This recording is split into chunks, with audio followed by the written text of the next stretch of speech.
Welcome, welcome, welcome. Welcome everyone to episode 1 of the Altered States Unplugged podcast.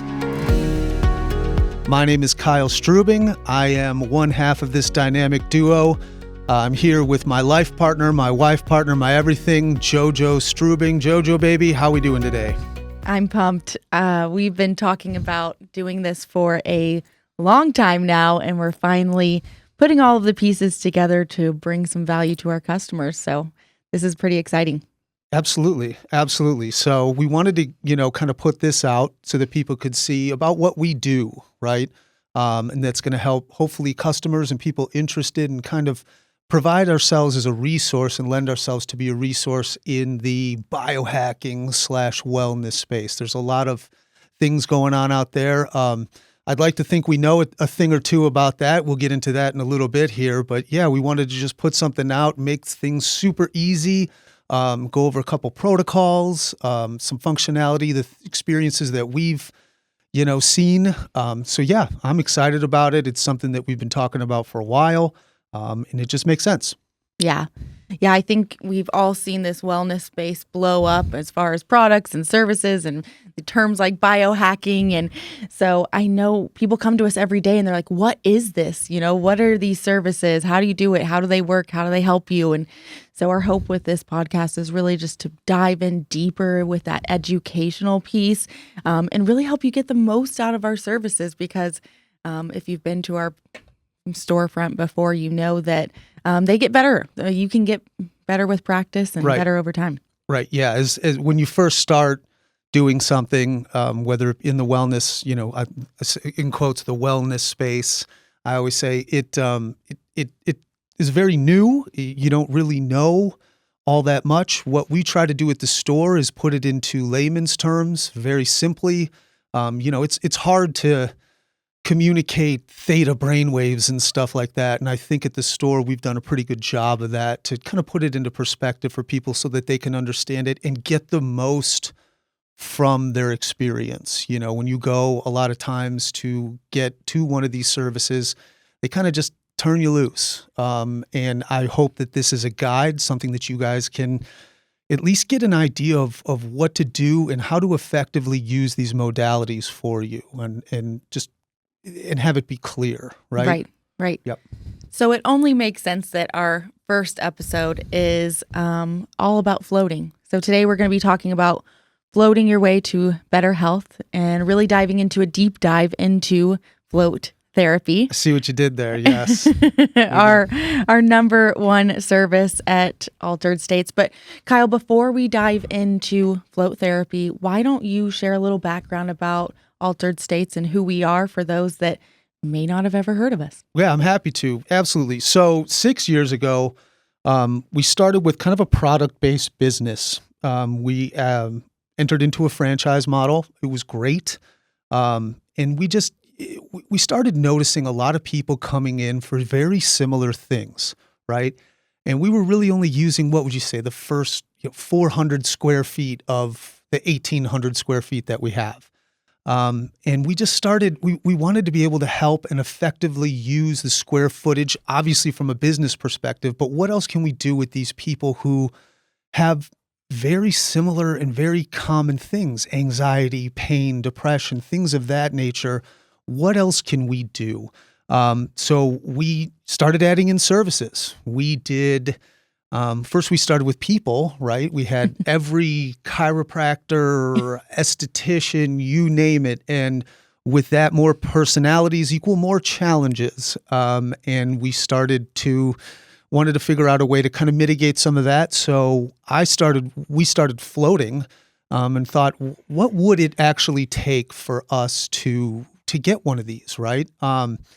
And that's kind of been our MO throughout this 6 years of just really try it and see what happens and vet it out. Mm-hmm. And let someone tell us no a couple times, or let's figure out if this makes sense. So we got the first float tank, and it was, the timing was terrible, obviously, in the middle of COVID. It wasn't the easiest thing to sell a shared water space when they're, in that time, but it really allowed us to dive in and hone the process and the procedures of what we were doing. So, it was a blessing and a curse, certainly.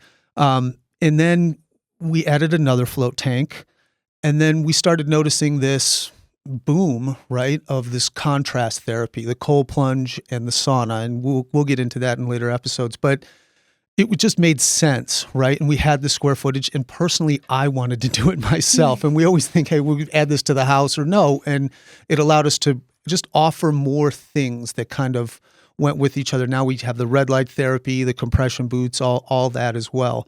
And, in November, we did not renew our franchise agreement and now started the Altered States Wellness. And that's where we're at right now.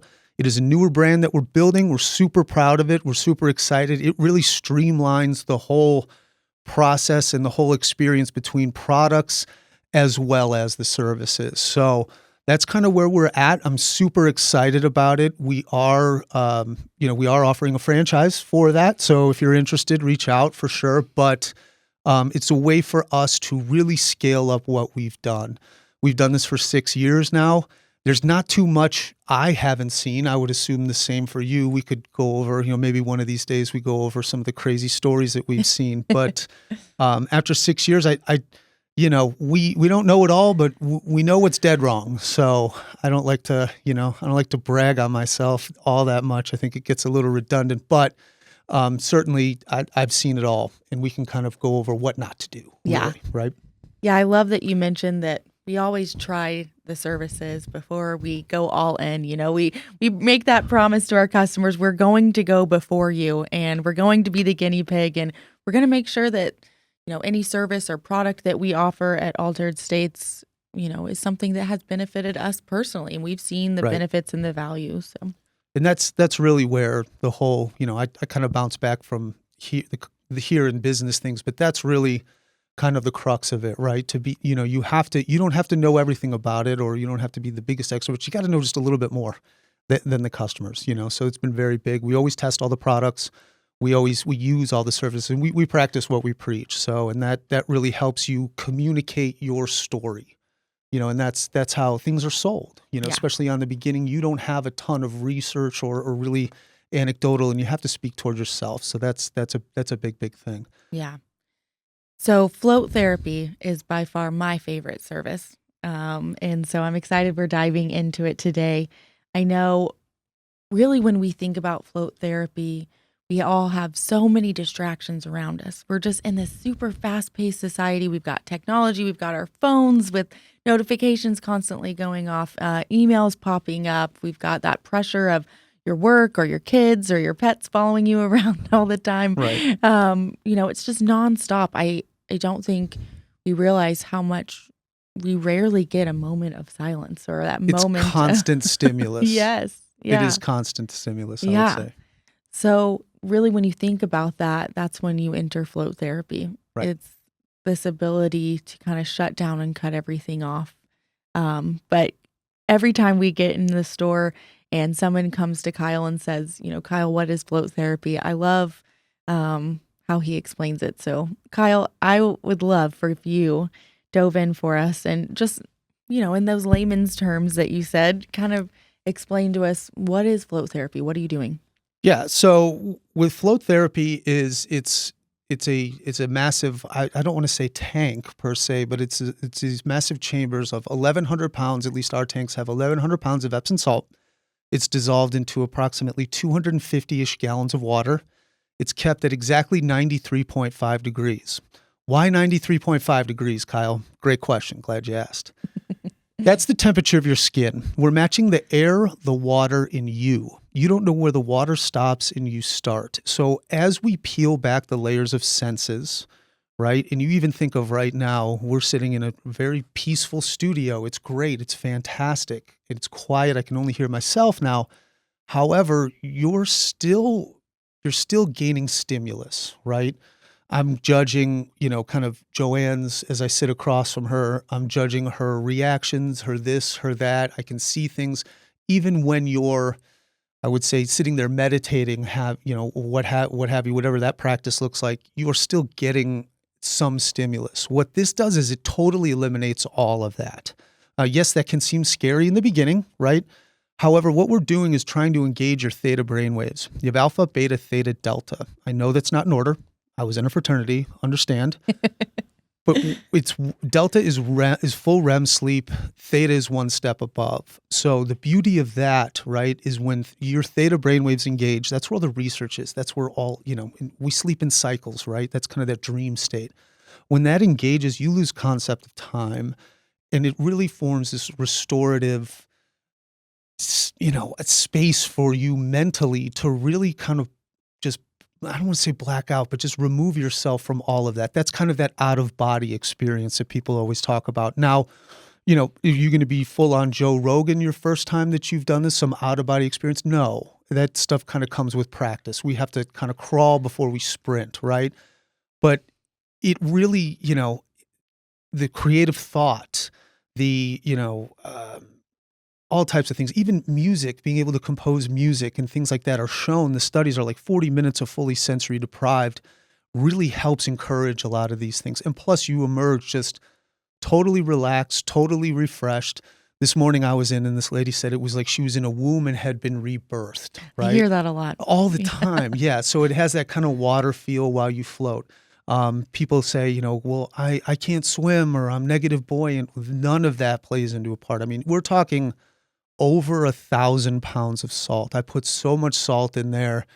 It's really insane. So what that does is, gain that, provide that environment for you to enter theta. Now, as you get more and more advanced, you can put good things in. A lot of times we coach on a lot of this of, visualization and manifestation. I try to train and tell people to go in there with a plan, do kind of a SWOT analysis and kind of go through that. And that's all part of the plan. But yeah, flotation therapy has been a game changer for me, really helped me with anger, for sure, depression, things of that nature. And it's really been a game changer, not only business-wise, but for us personally, for sure. Yeah.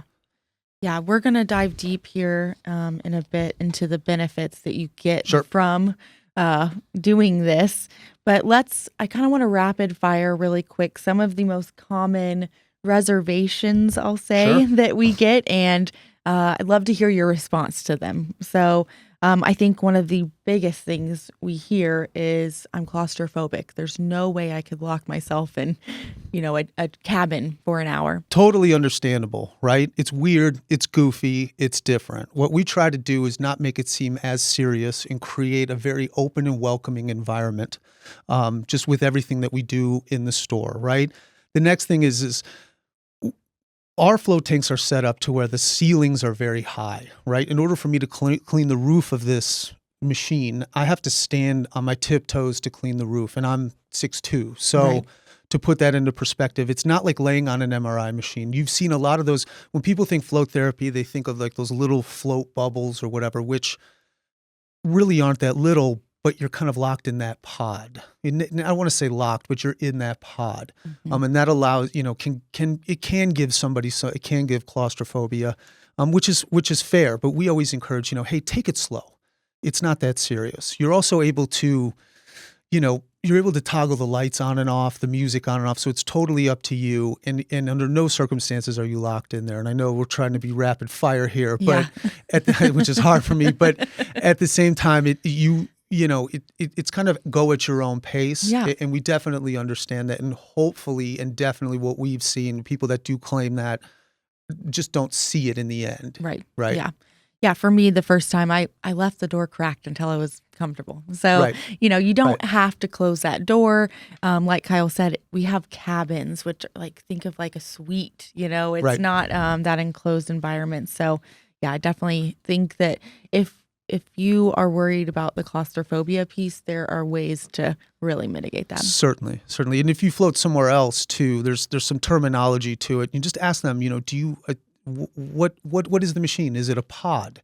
Is it a suite? Is it a cabin? Right. And those are some just kind of industry terms that are going to dictate what the experience is. The pod is that kind of enclosed thing, whereas the other ones are more of an open, like we've open float rooms, things like that. So if claustrophobia is an issue, definitely do your research on that. And those are some of the common terms. Yeah. Yeah.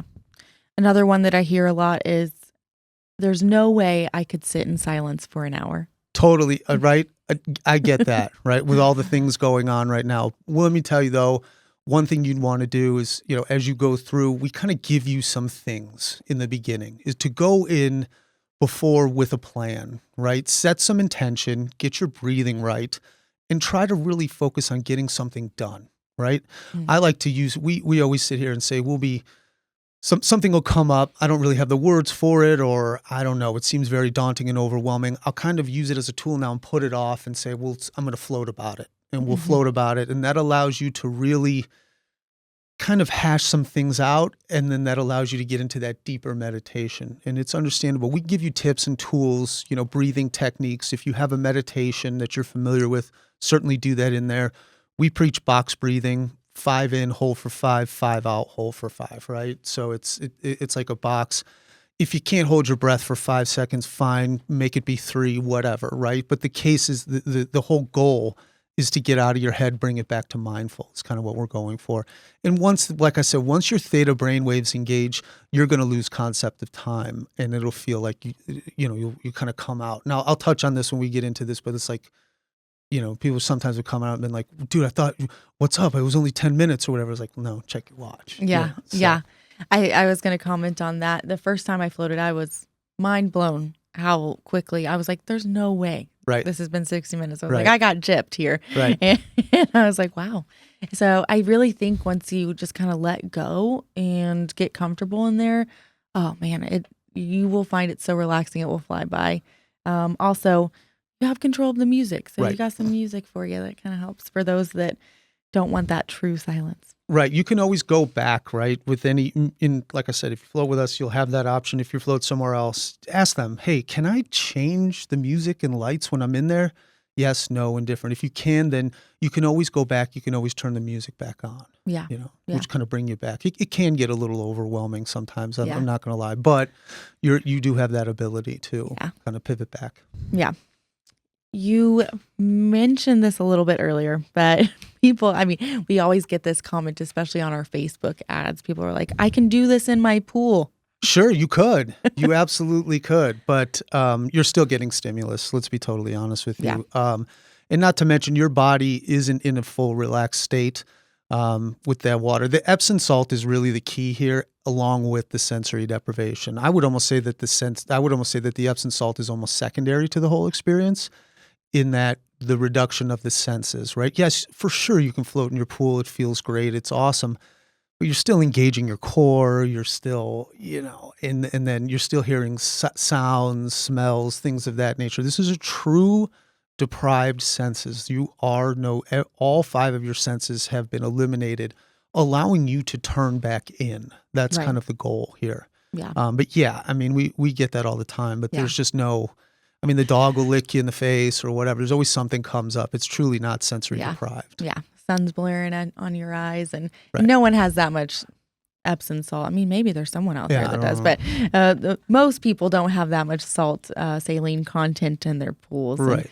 And that's really what I was so impressed with my first time I floated, was that pressure it took off your body. Like Right. even just sitting here right now, the amount of pressure that our body is, using to kind of defy gravity and stand up or sit down, or it was amazing to feel that almost like release when you're laying in that water. I think that was one of the biggest things I was surprised by my first float.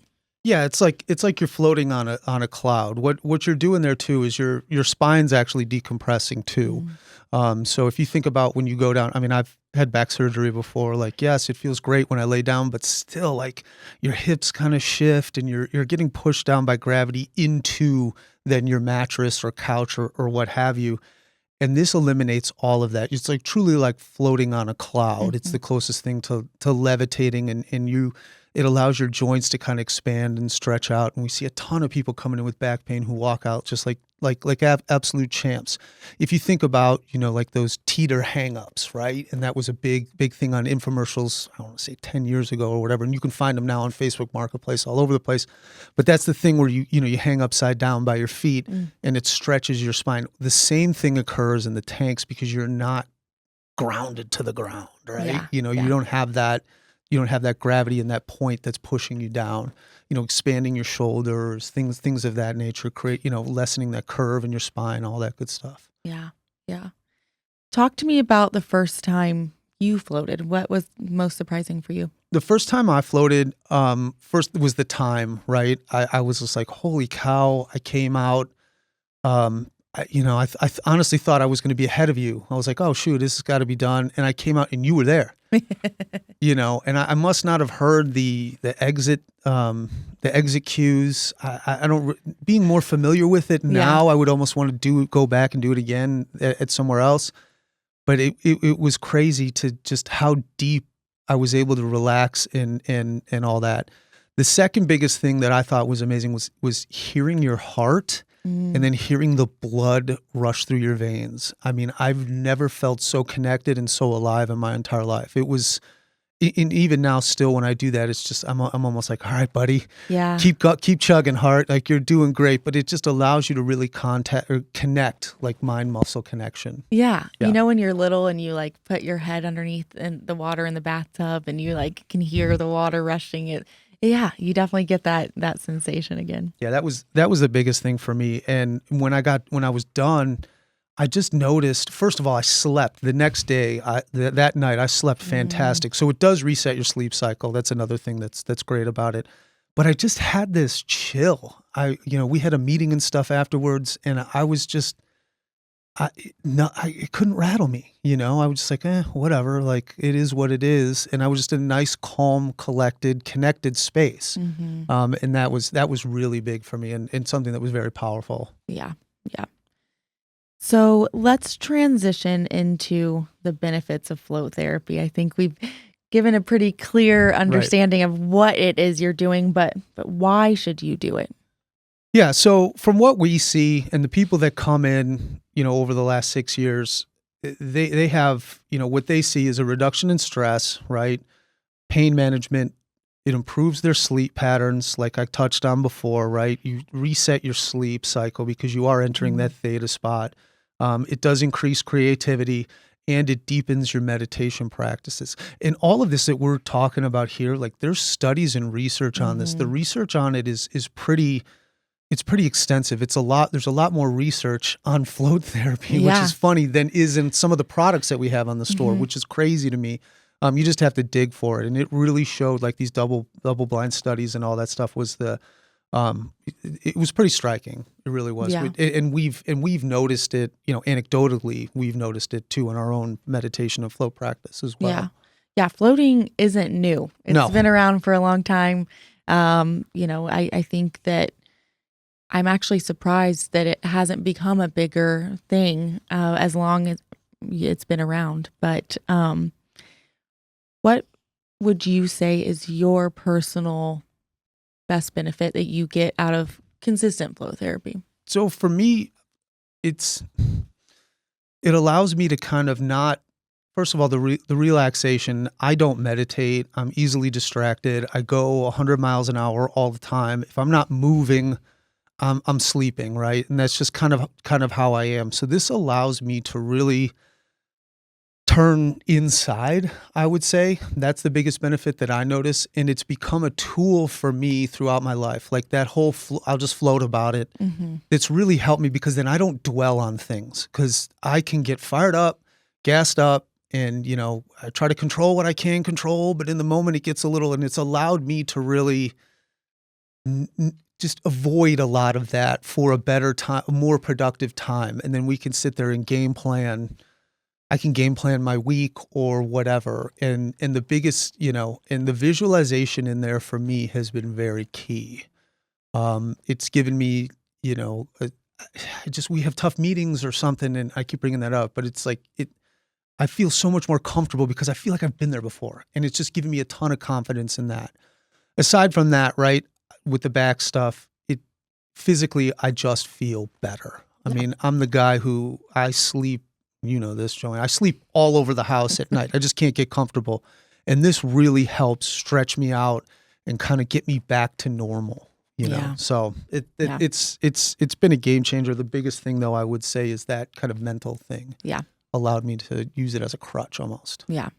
Yeah, for me, I've always struggled with high anxiety. Right. Panic attacks were always a thing for me. And when I started floating consistently, it was amazing that, just a 90-minute session could completely reset my nervous system. I walk out, I almost feel like I just took a Xanax or something. Right. I feel so calm right after, but it really sustains. Like that calmness continues. Now, you add all that stimulus back in our high stress, lives. And, the next week I'm like, ooh, I need a reset again. But it's just, it's an amazing thing to add into that regular practice of when I get stressed out instead of, like I used to do running to the booze or the, unhealthy overeating or things like that.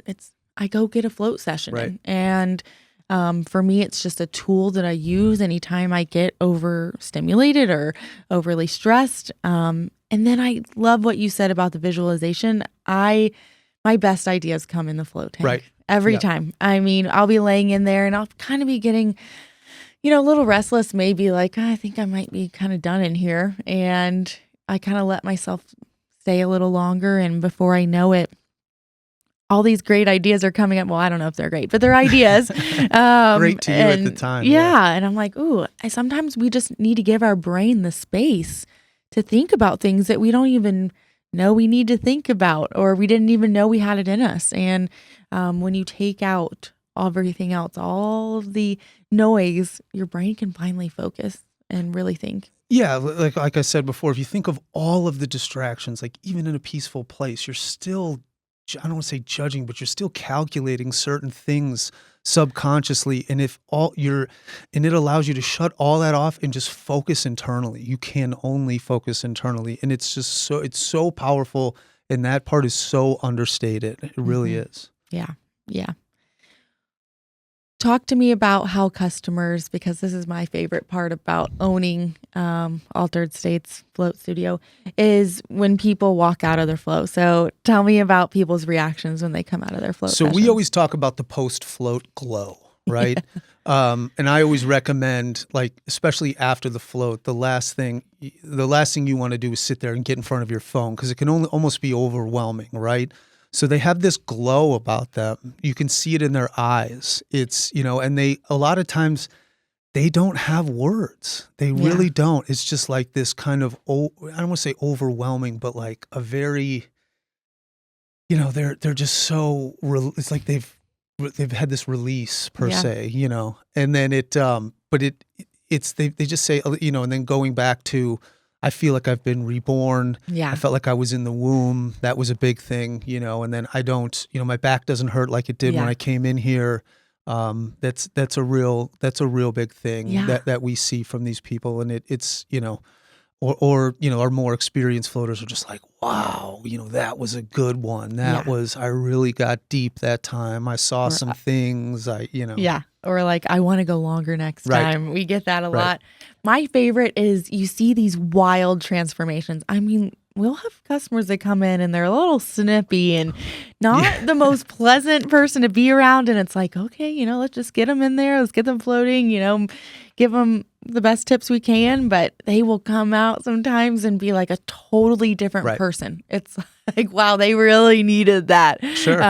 It's a beautiful transformation. It never gets old to watch. And it's understandable. It's weird. It's goofy. It's different. It's not, it's not something that you can do everywhere all the time, right? So you have to kind of, as a provider, you have to break that down as much as possible so that they can enjoy themselves. Sometimes people come in, they're just not familiar with, regardless of how nice your studio is, they're just not familiar with you or how it's just a totally different, I would say, it's very hard to replicate that process or find something for them that resonates or that's aligned with what's about to go on. And they're just, I mean, mind blown a lot of times, just like, wow, I didn't think that was, that it was going to be like that. My favorite's when they say this was better than a massage.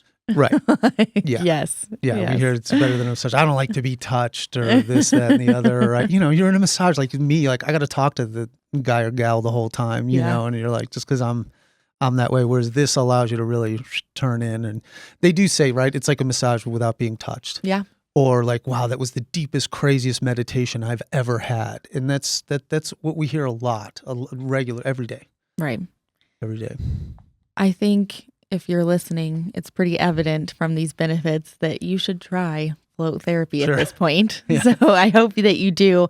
So let's share some tips for people going into their first session. You know, we walk people through this, but if you're not floating with us, if you're floating somewhere else, it's always good to have some tips under your belt as you're walking into one of these sessions. For sure. The first one would be, like we said before, come in there with an open mind, right? You've taken this time for yourself, so you might as well get the most out of it. And a lot of times with this self-care, some of the times it doesn't necessarily even matter the modality, right? It's just the fact that you took time for yourself and just go in there and take it seriously, but not overly serious, if that makes sense. So you want to kind of definitely have an open mind. The second thing I would do is just kind of get moving a little bit. Start with a little gentle stretching. You know, you don't have to do like Jane Fonda stuff in there before. That's a little overkill. But, you know, touching on before that spinal decompression, some things are going to be moving and grooving in there. So you want to kind of get a little loose, you know.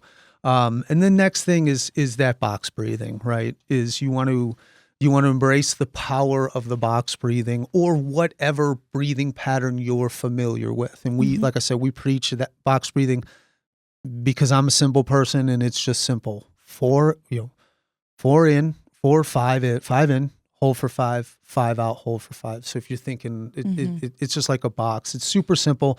The point of that isn't because you're going to forget to breathe, right? The point of that is just bring it back to mindful. That way you're cognizant of your breath. Yeah. And a lot of meditation, they'll share, you know, anytime you start to get distracted, just bring it back to your breath. Right. So bringing it back to the breathing. Right. Absolutely. And then the fourth one we preach is setting intentions.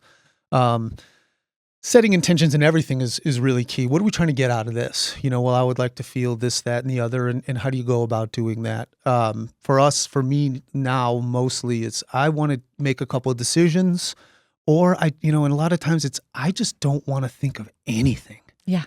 You know, I don't want to hear the kids. I don't want to hear the phone. It's just, I just need a darn break. And that's a great intention as well too. But yeah, setting intention is very key. And then the fifth one that we always recommend, which to me really puts a bow on everything, is journaling. Post-float journaling it just takes it to the next level. It really just ties it all together and puts a bow on it.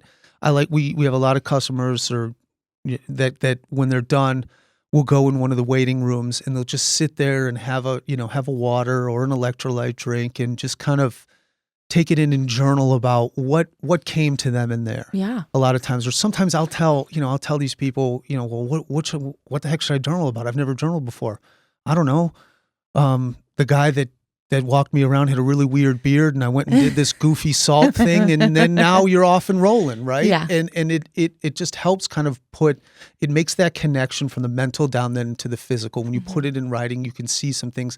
And I even notice a lot of ideas still come after that, right? Yeah. So yes, I might not have had some creative breakthrough in the beginning, but towards when I'm journaling, it starts to come out and you kind of make sense of it. Yeah. I mean, even just little things, if you notice like the same vision or thought or feeling is coming up every single time, maybe I need to work through that, right? Or, or you notice that, okay, this session I felt really uncomfortable. Just write out how you felt. And then the next session, you're like, man, I felt a lot more at ease. And you can start to look back and reflect on how you're getting better at it. Right. Better at that, relaxing and disconnecting.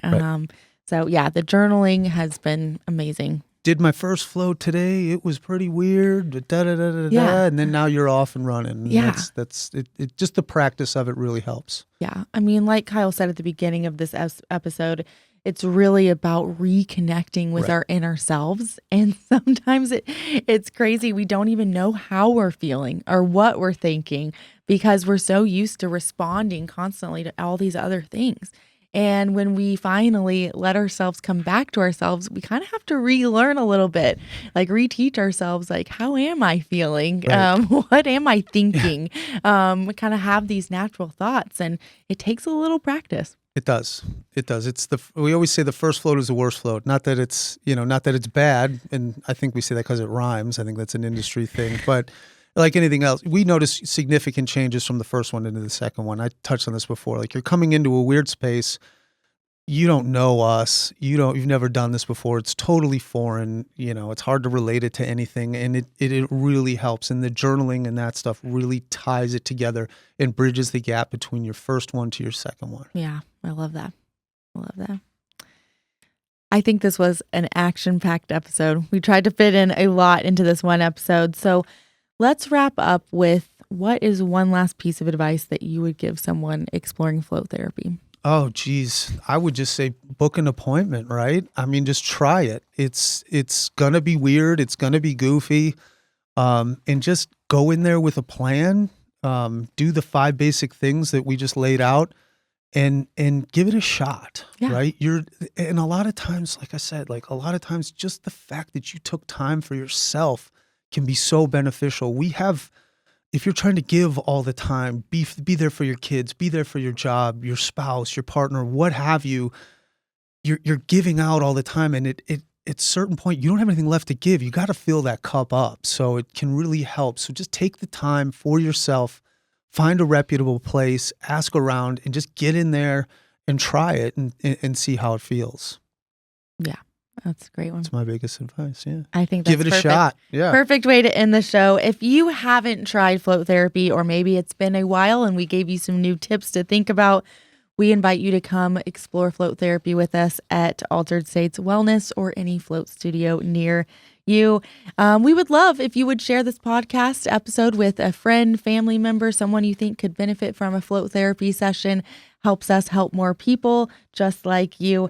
Head on over to our next episode. We are going to be diving into hot and cold contrast therapy, which is, I know, your personal favorite. Yeah, it's a love-hate relationship, but I'm excited to talk about it for sure. Yep.